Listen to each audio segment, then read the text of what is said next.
मैं doctor Alkesh Jain, cardiologist Medanta hospital Indore. आज हम जानेंगे कि सीपीआर या कार्डियोपल्मोनरी रेससिटेशन क्या होता है। कार्डियो मतलब हार्ट का, पल्मोनरी मतलब श्वास का, और रेससिटेशन करना मतलब उसको रिवाइव करना। ये कब किया जाता है?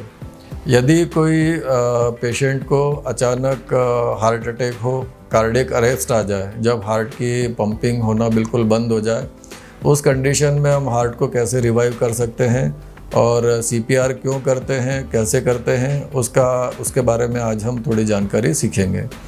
सबसे पहले हमें देखना है, कई बार हम देखते हैं कि अचानक कोई व्यक्ति खेलते हुए या कुछ डांस करते हुए या कहीं पब्लिक प्लेस में अचानक बेहोश हो जाता है, मूर्छित हो जाता है और गिर जाता है। यदि कोई व्यक्ति इस तरह का बेहोश होकर गिरता है तो उसके 2-3 कारण हो सकते हैं। कई बार उसे स्ट्रोक या पैरालिसिस भी हो सकता है, और कई बार उसका हार्ट काम करना बंद कर दे तो भी वो बेहोश हो सकता है। उस कंडीशन में जहाँ व्यक्ति गिरा हुआ है, हमें कई बार ये बेहोशी हो सकता है कि उसको कुछ करंट लग जाए या कोई और एक्सीडेंटल इंजरी हो, तब भी आदमी बेहोश हो सकता है हार्ट के अरेस्ट होने के कारण।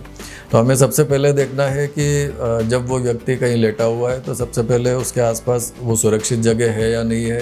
यदि कोई करंट के कारण उसे बेहोशी आई है तो हमें उसको पहले करंट का स्विच ऑफ करना है और पेशेंट को ऐसी सुरक्षित जगह ले जाना है जहां हम ये सीपीआर कर सकें। सीपीआर के लिए सबसे पहले हमें उसका रिस्पॉन्स देखना है। भाई साहब, क्या आप ठीक हैं? यदि कोई मूवमेंट नहीं दिखती है, इसका मतलब कि पेशेंट रिस्पॉन्सिव नहीं है। कई बार थोड़ी देर के लिए लेट के यदि उससे केवल वेजोवेगल या ब्लड प्रेशर कम होने से बेहोशी आई है तो वो इमीडिएटली रिकवर हो जाती है। लेकिन यदि वो रिकवर नहीं हो रही है तो हमें देखना है कि उसका हार्ट काम कर रहा है या नहीं कर रहा है। तो हम फिर उसको पल्सेशंस देखेंगे। कैरोटिड पल्सेशंस होते हैं, क्योंकि हार्ट के सबसे नज़दीक ये वाली नसें होती है, तो जो भी पल्सेशंस यदि हमें हार्ट चल रहा है तो यहाँ पाल्पेबल होगी या हमें महसूस होगी। यदि ये पल्सेशंस पाल्पेबल नहीं है या हमें महसूस नहीं हो रहे, इसका मतलब कि उस पेशेंट का हार्ट नहीं चल रहा है और हमें उस हार्ट को पंपिंग करके शुरू करने की एक कोशिश करना चाहिए, जिसे सीपीआर बोलते हैं। जब भी उसका मेन उद्देश्य यही होता है कि जब भी हार्ट अरेस्ट होता है, यदि शुरू 3, 4, 5 मिनट के लिए ब्रेन को ब्लड सप्लाई यदि बंद हो जाए तो ब्रेन हमारा डेड हो सकता है, हमेशा के लिए मर सकता है।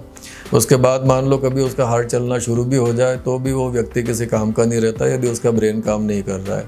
तो हमारा मेन एम है कि हार्ट को पंपिंग करके ब्रेन तक ब्लड पहुंचाना, और तो हमें तब तक ये पंपिंग करते रहना चाहिए जब तक कि उसे कोई चिकित्सकीय सलाह नहीं मिल जाए। हम उसे कहीं एम्बुलेंस से आसपास ट्रांसफ़र नहीं कर दें, किसी आईसीयू या नियरेस्ट हॉस्पिटल में नहीं पहुंच जाए।